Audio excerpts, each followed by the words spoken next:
இவர் உருவெடுத்த பிறகுதான் ஒடுக்கப்பட்ட உழைக்கும் மக்களுக்கு உண்மையான விடுதலை கிடைப்பதாக நாம் நினைக்கிறோம்னா ரொம்ப சுருங்கிடும். நாம் நினைக்கிறோம்.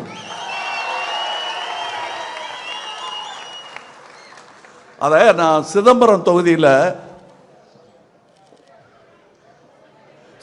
தொகுதியில் இவருக்காக பிரச்சாரம் போன போது நான் உணர்ந்தேன்.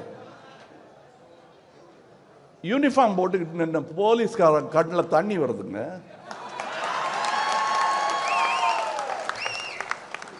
எங்க ரெண்டு பேர், நானே இவருக்கு மூத்தவர், எங்க ரெண்டு பேரையும் மூத்த ஒரு அம்மா கையை கொப்பிட்டு இவரை பார்க்கறாங்க. அவங்க கண்ணிலையும் கண்ணீர். அந்த கண்ணீரை பார்த்து உணர்ச்சி எல்லாம் படல, அந்த உணர்ச்சி வசப்படுறது இல்லை, உணர்ச்சியை புரிந்து கொண்டேன். அந்த பானை தூக்கி பிடிச்சேன்.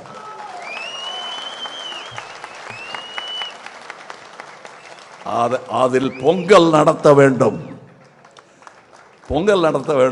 பகிர்ந்து உண்ண வேண்டும்.